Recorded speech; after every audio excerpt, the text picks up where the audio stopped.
At 6:12 a.m. on June 22, 1941, 24-year-old Lyudmila Pavlichenko crouched behind a stack of rubble in Brest, Belarus, watching a German sniper prepared to kill the Soviet soldier, hiding 40 meters to her left. History student, 4 months in the Red Army, 0 confirmed kills, 309 to go. The Wehrmacht had sent 3 full divisions to take Odessa, 150,000 German soldiers advancing.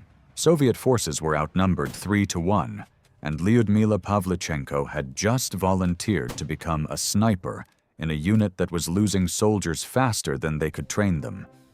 She'd been on the front lines for 6 hours.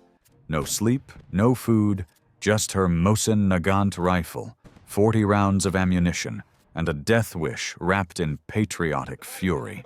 Her university in Kiev had been bombed 11 days earlier, 73 students killed.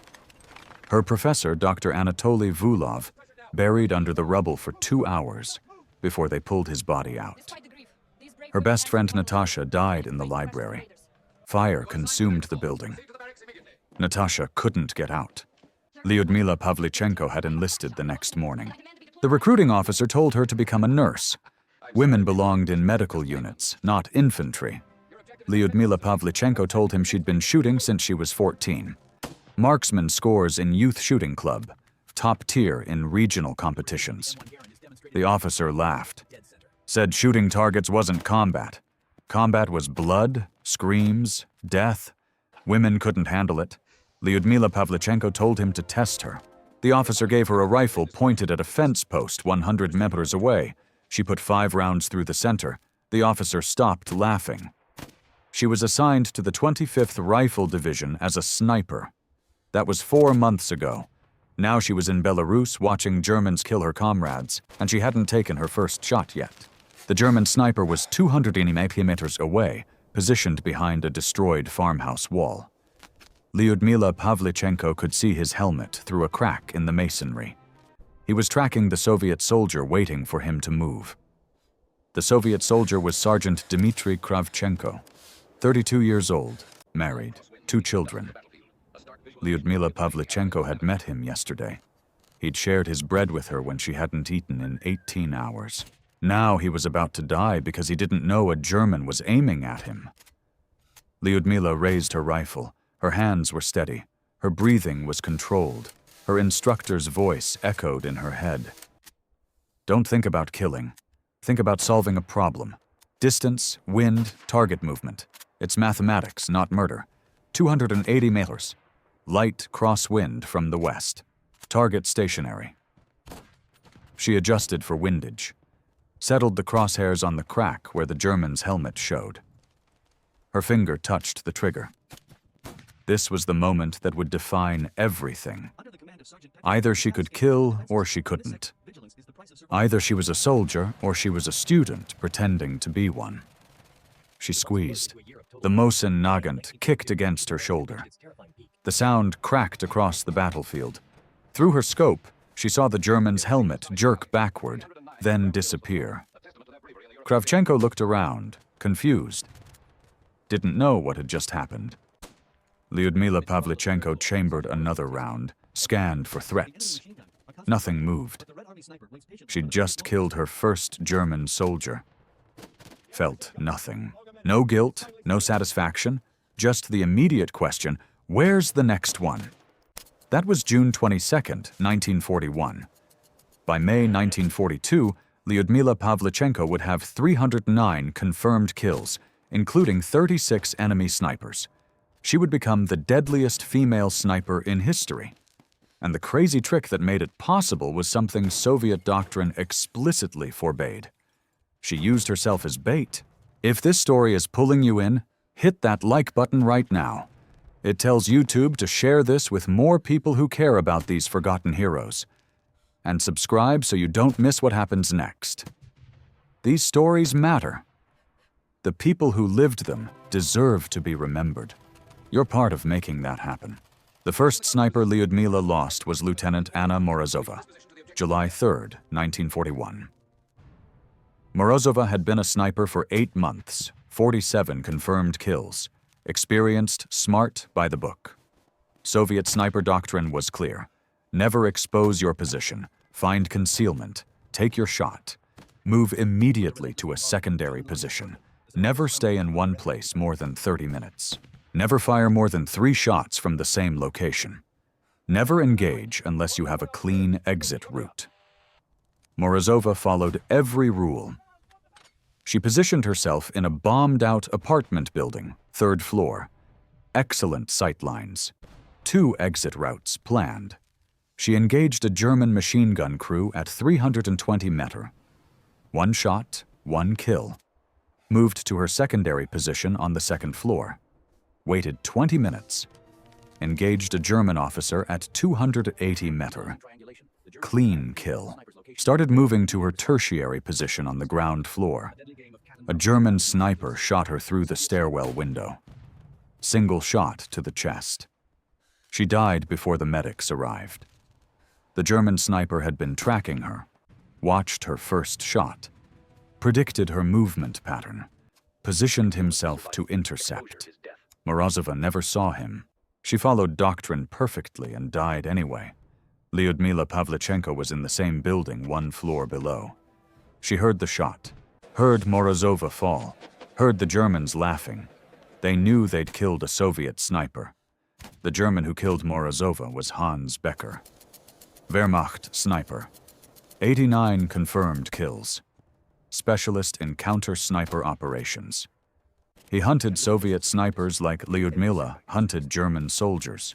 Becker's pattern was consistent.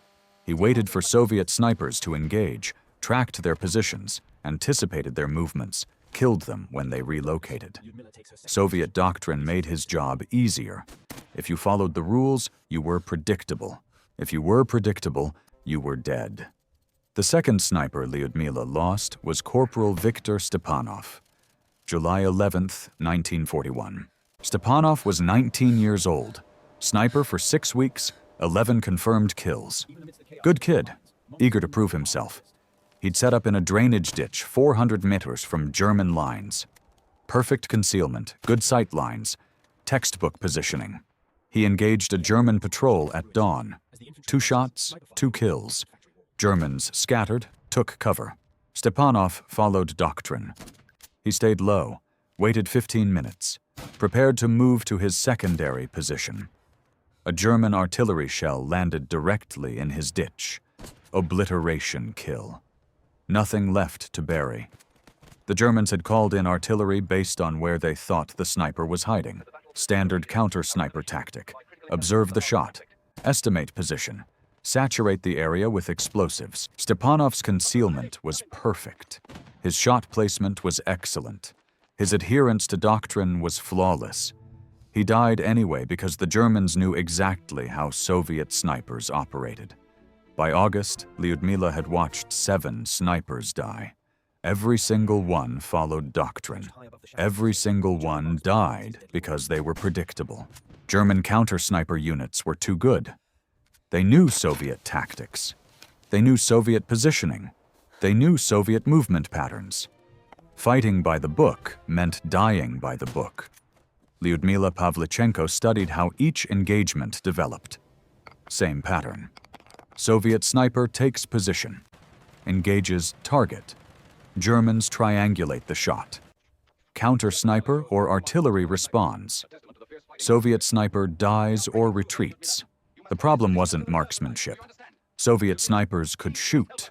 The problem was that they fought defensively, waited for targets, took shots when opportunities appeared, followed doctrine, never initiated, never controlled the engagement, never made the Germans react to them. German snipers, especially the experienced ones like Becker, hunted actively. They didn't wait for targets, they created them. They forced Soviet snipers to expose themselves, then killed them. Lyudmila needed to reverse that dynamic. Stop being prey, become predator. But Soviet doctrine was explicit. Concealment is survival. Exposure is death. Never compromise your position. Never give the enemy a target. The doctrine made sense in theory. In practice, it was a death sentence. German counter-snipers were too skilled. They could find you even when you were perfectly concealed. Lyudmila Pavlichenko decided to do something completely illegal. She would expose herself deliberately, make herself visible, draw fire, then kill whoever shot at her. It was insane. It violated every principle of sniper warfare. It would probably get her killed, but 7 snipers were dead, and Lyudmila refused to be the 8th. The trick required precision timing, perfect positioning, and absolute nerve. Lyudmila would set up 2 nests, not 1, primary and secondary, but only 4-6 meters apart. Close enough that she could move between them in under 3 seconds. She'd place a decoy in the primary nest, a helmet on a stick, a spare sleeve stuffed with straw, anything that looked like a person from 300 meters away. She'd hide in the secondary nest watching. When a German sniper shot at the decoy, muzzle flash would give away their position. Lyudmila would have 2 to 4 seconds before they realized the decoy was fake. In those seconds, she'd acquire the target, aim, fire, 1 shot. If she missed, the German would know her real position. She'd be dead. If she hit, she'd move immediately, reset the trap, do it again. The plan was suicidal. Soviet command would court-martial her if they found out. Exposing a position deliberately, even a fake one, was tactical insanity. But Lyudmila had watched too many friends die following doctrine. She tested the technique on July 17, 1941. Early morning, German lines were 340 meters away. She set up in a ruined cellar near the front line. 2 shooting positions, one with a helmet propped on debris, positioned to look like a sniper observing German positions. She waited in the secondary position 5 meters to the right, completely concealed. Her rifle was aimed at the area where a German counter-sniper would most likely position himself. 45 minutes passed. Nothing moved. Lyudmila's muscles ached from staying motionless. Her eyes watered from staring through the scope. Insects crawled across her hands. She didn't move. At 6:42 a.m., a shot cracked across no man's land. The helmet in her primary nest jerked backward. Someone had taken the bait. Lyudmila Pavlichenko scanned the German lines. There, 320 meters away, a muzzle flash, a figure shifting position behind a brick wall. She had 3 seconds. Her crosshairs settled on the figure. She couldn't see details, just a shape. She fired. The figure dropped. She didn't wait to confirm. She abandoned both positions, moved 40 Minahallers west, set up in a different building. Through her scope, she watched the brick wall where the German had been. 2 German soldiers appeared, dragging a body. Confirmed kill. The technique worked. Over the next 6 weeks, Lyudmila refined the method. She learned exactly how long to wait, how to position decoys, how to predict where German snipers would set up. She studied their patterns obsessively. German snipers preferred elevated positions. They liked to shoot from buildings' 2nd or 3rd floor. They avoided ground-level hides because Soviet artillery targeted those first. They positioned themselves with the sun at their backs when possible. They rarely changed positions during daylight. Lyudmila used all of this. She set her decoys to be visible from elevated German positions. She timed her operations for when the sun would be in German snipers' eyes, not hers. She built her secondary nests at ground level where Germans wouldn't expect her. She treated every engagement like a chess match. The decoy was her opening move. The German's shot was their response. Her kill shot was checkmate. By August, Lyudmila had 78 confirmed kills. 22 of them were German snipers. Word spread through Soviet units. The woman sniper who hunted the hunters. Soldiers started requesting her for counter-sniper operations. Officers who'd lost men to German snipers came to her personally, begged her to help. Some brought bottles of vodka. Some brought extra rations. Some just brought grief. A lieutenant named Vulov came to her on August 26th.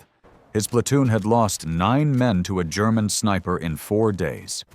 The sniper operated near a railway junction, shot from different positions, killed officers, radio operators, machine gunners, anyone important.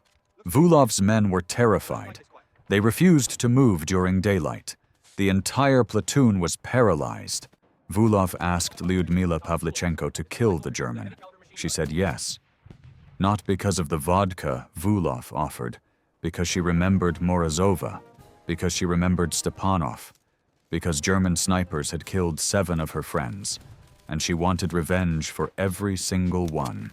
She studied the railway junction for 2 days, watched through binoculars from 800 meters away, mapped every position with sight lines, counted buildings, measured distances, noted wind patterns. The German was smart. He never shot from the same place twice, never established a pattern, but he had to shoot. And when he shot, he had to be somewhere. Lyudmila identified 11 possible positions, too many to watch. She needed to force the German to reveal himself. She set up 5 emorts from where Vulov's men congregated, made a decoy that looked like a Soviet officer, put it in a position where it would be visible from 8 of the 11 possible German positions. Then she hid 12 meters away, rifle aimed at the most likely German location. 6:30 a.m. The decoy stood in the open for 40 minutes. Nothing happened. Lyudmila stayed motionless. Her legs cramped. Her back ached. She didn't move. At 7:11 a.m., the shot came. The decoy's helmet spun away. Lyudmila Pavlichenko saw the muzzle flash. 420 meters inside a train car. The German had positioned himself inside a destroyed boxcar. Brilliant hiding spot. Lyudmila had considered it unlikely because the boxcar was exposed to Soviet artillery. But the German had calculated that Soviet forces wouldn't waste shells on a single boxcar. He'd been right until now. Lyudmila adjusted for distance and wind. The German was moving inside the boxcar. She could see his shape through the open door. She had maybe 5 seconds before he realized the decoy was fake. She fired. Through her scope, she saw the German jerk backward. He didn't fall. He stumbled. She'd hit him, but not fatally. He was wounded trying to escape. She chambered another round, fired again. The German dropped. Vulov's men moved in afterward, found the German dead inside the boxcar. 2 shots, one through the shoulder, one through the head. His logbook listed 67 confirmed kills. Vulov asked Lyudmila how she'd known where he was. She said she didn't. She just made him shoot first. Then she'd killed him. Simple mathematics. Vulov said it wasn't mathematics. It was courage or insanity. Probably both. German units put a bounty on her. 100 Reichsmarks for whoever killed the Russian girl. Then 500 Reichsmarks. Then 1,000. The price kept rising as her kill count climbed. German propaganda broadcasts mentioned her by name, called her the Devil Woman, said she was a myth, said no woman could kill that many Germans, said she was Soviet propaganda, said if she was real, she was probably a man disguised as a woman. Lyudmila heard the broadcasts. Other soldiers told her what the Germans were saying. She found it funny. The Germans were so terrified of her they couldn't believe she existed. Their denial was proof of her effectiveness. Lyudmila didn't care what they said. She cared that they were scared. Scared enemies made mistakes, and Lyudmila was there to punish every mistake. She started leaving signatures, small things. A piece of ribbon tied near her shooting position after she'd left. A playing card placed on a dead German sniper's chest. Red Queen, the Red Queen of Death. Soviet propaganda loved it. Newspapers published stories about Lady Death who taunted German snipers before killing them. Lyudmila Pavlichenko never confirmed or denied the stories. Let them believe what they wanted. Belief created fear. Fear created mistakes. Mistakes created opportunities, and opportunities created confirmed kills. The engagement that made her legendary happened on September 21st, 1941. German forces were pushing hard on Sevastopol. Soviet defenders were holding by their fingernails. The siege was brutal. Food was running out. Ammunition was rationed. Medical supplies were nearly gone. And a German sniper had killed 11 Soviet soldiers in 3 days. Officers, sergeants, anyone who gave orders.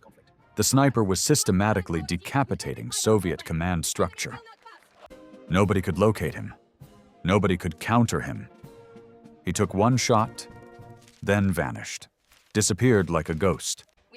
Soviet command was desperate. Major Chernov called Lyudmila Pavlichenko to headquarters, showed her photographs of the dead, entry wounds, perfect placement. Every shot was fatal.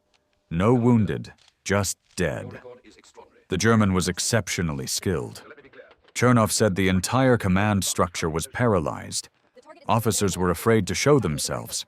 Sergeants were refusing to give orders in the open. The sniper was winning through terror.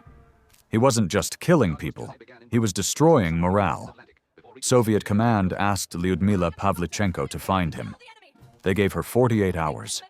If she couldn't kill him, the entire sector might collapse. Commanders would refuse to lead. Units would fragment. The German offensive would break through. 48 hours. One sniper against another. Winner takes the sector. Loser dies. Lyudmila accepted. She had no choice. This was what she trained for. This was why she existed on this battlefield. To kill German snipers, to be better than them, to prove that courage and innovation could defeat experience and skill. She studied the kill locations, all within a 400-meter radius, all during early morning between 5:45 and 7:30 a.m. All single shots to the head or chest. Precision work. The German was good, very good. She plotted the angles on a map. Every kill came from a slightly different direction. Northeast one day, southwest the next, northwest after that. The German was mobile. He changed positions constantly, never shot from the same place twice, never established a pattern. He was following doctrine perfectly. He was everything Morozova had been, everything Soviet doctrine taught. And Morozova was dead. Lyudmila needed to think differently. She studied the terrain with Lieutenant Boris, a reconnaissance officer who'd survived the siege of Odessa. Boris knew Sevastopol better than anyone. Every street, every ruin, every crater. They walked the perimeter at night. Dangerous work. German patrols were active. But Lyudmila Pavlichenko needed to see the battlefield from ground level, needed to understand sight lines, needed to think like the German. The area was urban ruins. Collapsed buildings, rubble streets, shell craters everywhere, 1,000 hiding places. The German could be anywhere, but he had to see his targets, which meant he needed sight lines, clear views, unobstructed angles. Lyudmila mapped every position with clear views of where Soviet officers congregated. Command post, supply depot, communication center, observation posts. She identified 14 potential sniper positions, buildings with intact upper floors, ruins with good concealment, positions that offered multiple escape routes, too many to watch simultaneously. She needed to narrow it down. The German shot in early morning. Why? Lighting, routine, wind conditions. Lyudmila thought about it for hours. Lay in her bunk, staring at the ceiling, running scenarios. Early morning meant Soviet officers were visible, moving between positions, checking defenses, giving orders. First light meant soldiers were tired, less alert. Guards were changing shifts. Attention was divided. The German was hunting during shift change. That meant he was watching specific locations at specific times. He knew Soviet routines. He'd studied them. He was patient. He was smart. He was everything Lyudmila had to beat. Lyudmila picked the 3 most likely positions based on sight lines and escape routes. North tower of a destroyed church, 3rd floor of a collapsed apartment building, rooftop of a former school.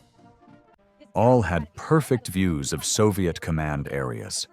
All offered multiple exit routes. All were elevated enough to provide advantage. Then she did something even more insane than her normal tactics. She decided to become the bait herself. Not a decoy, not a helmet on a stick. Herself standing in the open, making herself the most valuable target on the battlefield. If the German took the shot, she'd have maybe 1.5 seconds to react. If she was wrong about his position, she'd be dead before she hit the ground. If she was right, she'd have one chance to dive, acquire the target, and fire before he repositioned. One chance, one moment, everything on the line. September 22nd, 5:42 a.m. Lyudmila wore an officer's coat she'd borrowed from a dead lieutenant. Too big for her, but recognizable from a distance. She stood in the open near the command post, right where officers usually gathered for morning briefing. Made herself a target, exposed, vulnerable, alone. Her rifle was 4 meters away, propped behind rubble, aimed at the most likely German position, the destroyed church tower. If she was wrong about the location, she'd be dead before she could react. If she was right, she'd have maybe 2 seconds to dive, grab the rifle, acquire the target, fire.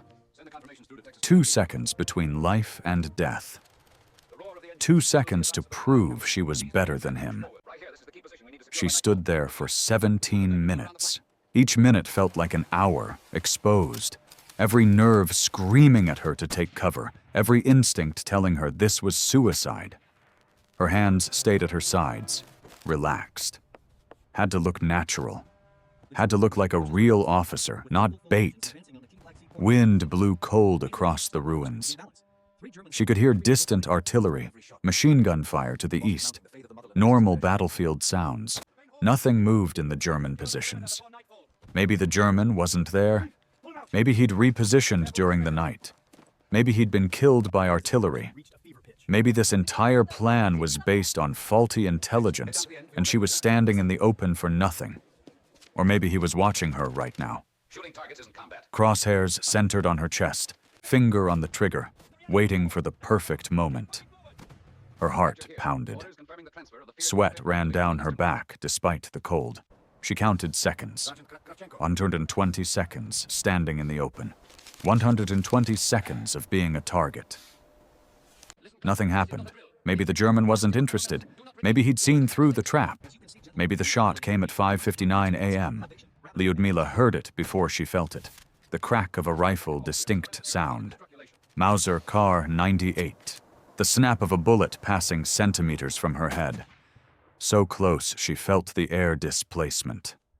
So close it parted her hair. She dove left, not back.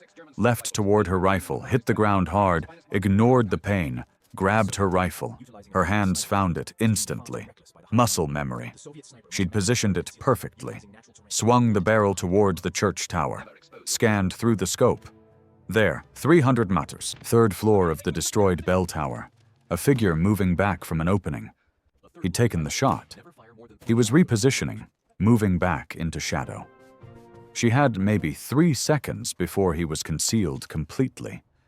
Lyudmila didn't take time to aim perfectly, didn't calculate wind, didn't adjust for exact distance, just pointed and fired. Instinct shot. The kind of shot instructors say never to take. The kind of shot that gets you killed in combat. Her rifle kicked against her shoulder. Through the scope, she saw the figure jerk, saw him stagger, saw him fall backward into darkness. She didn't know if she'd hit him or if he'd taken cover. She stayed down, watched, waited, chambered another round, kept her scope on the tower opening. If he appeared again, she'd fire again and again until one of them was dead. 3 minutes passed. Nothing moved in the tower. No return fire, no movement. Either he was dead, or he was playing the same game, waiting for her to expose herself again. Lyudmila didn't move. She'd learned patience. Learned that the sniper who moved first usually died first. 10 minutes passed. The sun was rising. More light meant more visibility, more risk. Soviet soldiers were starting their morning routines. Officers were emerging from bunkers. If the German was still alive, he had more targets now. but he didn't shoot. 15 minutes after her shot, Lyudmila saw Soviet infantry moving towards the church. Boris had organized a clearing team. They'd been waiting for her signal. She'd signaled by shooting.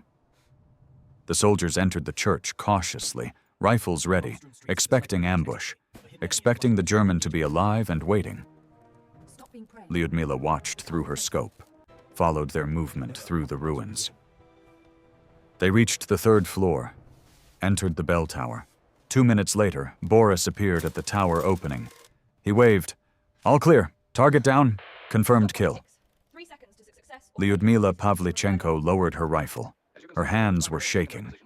Not from fear, from adrenaline crash. She'd just survived a duel with a German sniper. She'd made herself bait. She'd taken an impossible shot under pressure. And she'd won. Later, Soviet soldiers moved in to clear the building. They found a German sniper on the 3rd floor of the bell tower. Single shot through the chest. Dead. His rifle was still in his hands. A Mauser K-190 with the Zeiss scope. Custom modifications. This wasn't a standard issue weapon. This was a sniper's personal rifle. His scope was still warm. His position was perfect. Concealment, sightlines, escape route. He'd done everything right except underestimate his target. They found his logbook in his coat pocket. Detailed records, names, dates, distances. 94 confirmed kills according to his own documentation. His name was listed as Hauptmann Erwin König, Wehrmacht sniper, Special Operations counter-sniper specialist. Or that's what Soviet propaganda claimed. Western historians debate whether König actually existed. Some say the name was invented for propaganda purposes. Some say he was real, but the details were exaggerated. Some say Lyudmila killed multiple German snipers, and Soviet command combined them into one legendary enemy. The truth doesn't matter. What matters is Lyudmila killed a German sniper who terrorized an entire Soviet sector. She did it by making herself bait. She did it by breaking every rule in Soviet sniper doctrine. She did it because following rules meant death. And Lyudmila Pavlichenko had decided a long time ago that she would rather risk death on her own terms than die following someone else's. Between June 1941 and May 1942, Lyudmila Pavlichenko eliminated 309 German soldiers. 36 of them were snipers. 187 were officers and NCOs. The rest were infantry, machine gunners, artillery spotters. Every single kill was confirmed by a witness or recovered enemy documents. Soviet command was strict about confirmation. They had to be. Propaganda required proof. She used the bait technique in at least 60 engagements, probably more. Records from the siege of Sevastopol were incomplete. Many combat reports were lost when the city fell, but survivors remembered. They remembered the woman sniper who stood in the open, who made herself a target, who killed Germans who thought they were the hunters. She was wounded 4 times during her combat service. July 1941, shrapnel from a mortar round, minor cuts to her arm and shoulder, bandaged in the field, back in combat the next day. October 1941, concussion from artillery blast. Shell landed 10 meters away while she was repositioning. Knocked unconscious for 2 minutes. Recovered? Refused medical evacuation. December 1941. Shrapnel to her leg. German 88mm air burst. She was caught in the open during a barrage. Shrapnel tore through her calf. Medics patched her up. She was immobile for a week. Started walking again after 10 days. Back to combat after 3 weeks. April 1942. Mortar shrapnel to the face. This was the injury that ended her combat career. Soviet bombardment of German positions, counter-battery fire, German mortar rounds walked across her sector. One landed close. She was in a shallow trench. Not deep enough. Shrapnel fragments hit her face, cut her cheek, damaged her eye, fractured her jaw. blood everywhere. Medics thought she'd die from shock. She didn't. Field hospital stabilized her. Military hospital in Sevastopol performed surgery. Doctors saved her eye. Her face would scar, but she'd survive. The injury wasn't immediately life-threatening, but Soviet command made a decision. She was too valuable, too famous, too important for propaganda. Her kill count was already legendary. 309 confirmed, more than any other Soviet sniper at that point in the war. More than most snipers would achieve in the entire war. If she died now, it would be a propaganda disaster. Better to pull her from combat, use her for morale, show her to the world, prove that Soviet women could fight. Soviet command pulled her from the front in May 1942. She was 25 years old. She'd been in combat for 11 months, 309 kills, 4 wounds, 0 losses of nerve, 0 breakdowns, 0 requests to be reassigned. She wanted to stay. She argued with her commanders, said she could still shoot, said her injuries were superficial, said Soviet forces needed experienced snipers. Command said no. Orders were orders. She was going on tour, first to Moscow, then to Britain, then to the United States. A goodwill tour. Show the Allies that Soviets were fighting hard. Show them that even Soviet women were warriors. Build support for a second front. Lyudmila hated it. She was a soldier, not a performer, but she followed orders.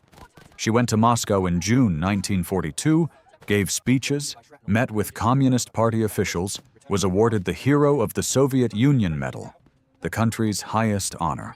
She was the first woman in Soviet history to receive it. Newspapers published her story. Pravda ran a front-page article, Lady Death, the woman who killed 309 fascists. Radio broadcasts featured interviews. She described her techniques, talked about using decoys, about dual nest tactics, about hunting German snipers, about making herself bait. Military strategists took notes. Her method started being taught in Soviet sniper schools. The formal doctrine began to change. Aggressive tactics, psychological warfare, using the enemy's expectations against them. Lyudmila's innovations became official Soviet sniper doctrine by 1943. In July 1942, she traveled to Britain, met with Winston Churchill. He asked her about combat, about killing, about what it felt like to shoot 309 people.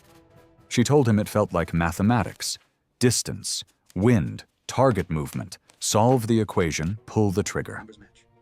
Churchill said he didn't believe her, said she must feel something, guilt, pride, something. Lyudmila said she felt tired. That was all, just tired. In August 1942, she traveled to the United States. This trip changed everything. She met Eleanor Roosevelt, the First Lady. Roosevelt was fascinated by her, a woman warrior, a feminist icon, living proof that women could do anything men could do. Roosevelt arranged for Lyudmila to speak at rallies, dozens of them. New York, Chicago, San Francisco, Washington. Everywhere she went, thousands of people came to hear her. American newspapers called her the most dangerous woman in the world. Magazines published profiles. Photographers followed her everywhere. She became famous. Not in the Soviet Union, where she'd been just another soldier. In America, where she was exotic, mysterious, a female sniper, an impossibility. American women loved her. She represented something they couldn't be. Women couldn't serve in combat in the US military. But here was Lyudmila Pavlichenko. 309 kills. Proof that women could fight. Proof that gender didn't determine capability. American military officers were skeptical. They questioned her kill count, said it was propaganda, said no one, man or woman, could kill 309 enemy soldiers in 11 months. Lyudmila didn't argue. She let her record speak. Soviet command had confirmed every kill. Witnesses, documents, physical evidence. The numbers were real. The U.S. War Department eventually verified her claims through their own intelligence, cross-referenced her kills with German casualty reports. The numbers matched. She wasn't lying. She really had killed 309 Germans. The tour lasted 6 months. By the time it ended in early 1943, Lyudmila was exhausted. She'd given hundreds of speeches, met thousands of people, smiled for thousands of photographs. She'd become a symbol, and she hated it. She wanted to go back to the front, back to Sevastopol, back to where she mattered. But Sevastopol had fallen in July 1942.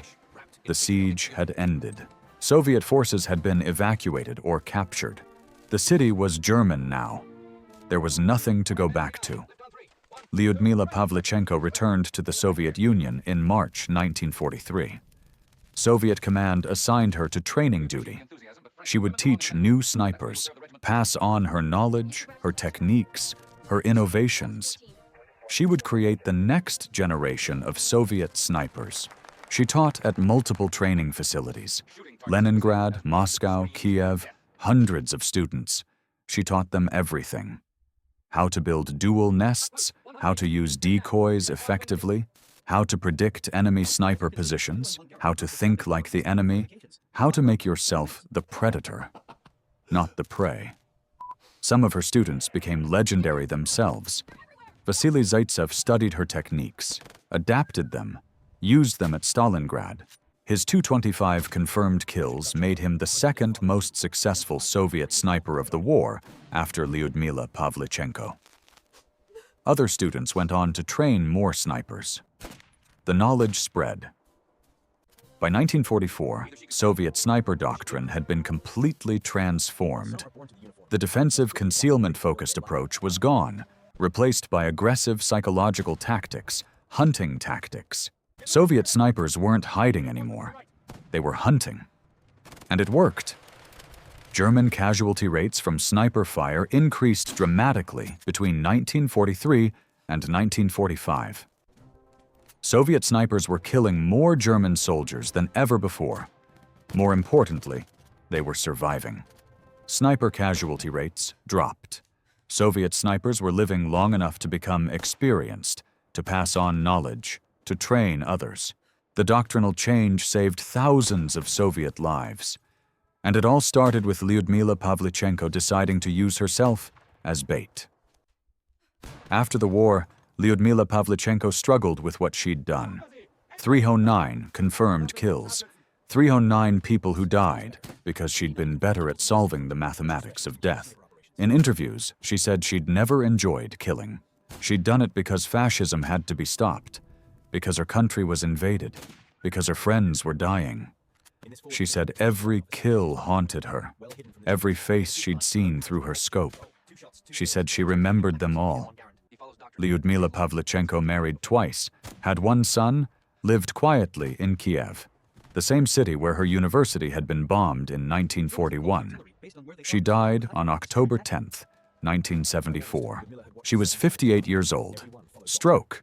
The Soviet Union gave her a hero's funeral. She was buried with full military honors. Her obituary listed her as Lyudmila Pavlichenko, Soviet sniper, hero of the Soviet Union. 309 confirmed kills. Western media barely covered her death. Cold War politics.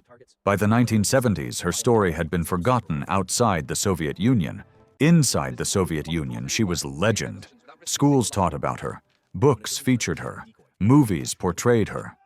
But the real Lyudmila Pavlichenko, the one who broke doctrine, who used herself as bait, who reinvented how snipers fought, that version was lost in propaganda.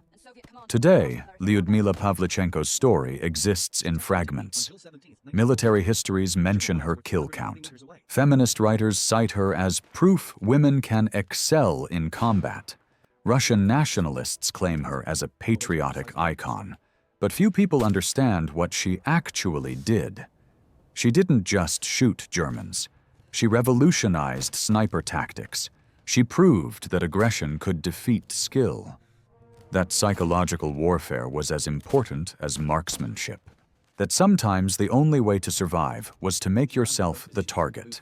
Her technique using decoys and dual nests is now standard in modern sniper training. The U.S. Marine Corps Scout Sniper School teaches variations of her methods. The British SAS includes her tactics in counter-sniper doctrine. Israeli Defense Forces study her engagements as case studies in urban warfare. None of these organizations mention her by name. None credit her specifically. The tactics have been absorbed into general doctrine, divorced from their creator. But if you visit the Central Museum of the Armed Forces in Moscow, you can see Lyudmila Pavlichenko's Mosin Nagant rifle, the same rifle she used for all 309 kills. It's displayed in a glass case with a plaque that reads, "Rifle of Junior Lieutenant Lyudmila Pavlichenko, deadliest female sniper in history." The rifle still has her adjustments, the scope she calibrated, the stock she carved her initials into. Next to it is a photograph.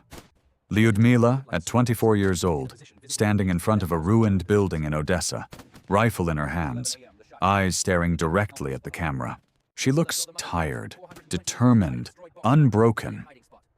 That photograph is Lyudmila Pavlichenko's real legacy.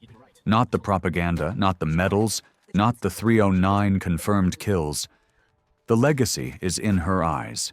The eyes of a woman who decided she wouldn't be prey, who decided she'd rather risk everything than follow doctrine that didn't work, who decided her life mattered enough to break the rules. That's how survival actually happens in war. Not through following orders, not through doing what you're supposed to do, through soldiers who see that doctrine is killing them and decide to do something different, who risk court-martial because their friends are dying, who use themselves as bait because it's the only way to kill the hunters. Lyudmila Pavlichenko used herself as bait to kill 309 Germans, and almost nobody knows her name. But you do. Now, if this story moved you the way it moved us, hit that like button. Every like helps us rescue more forgotten stories from the archives and share them with people who care. Subscribe to join our community of history keepers. Drop a comment and tell us where you're watching from. Our audience stretches from Moscow to Texas, from military historians to the grandchildren of World War II veterans. You're not just watching, you're part of keeping these memories alive. Thank you for being here.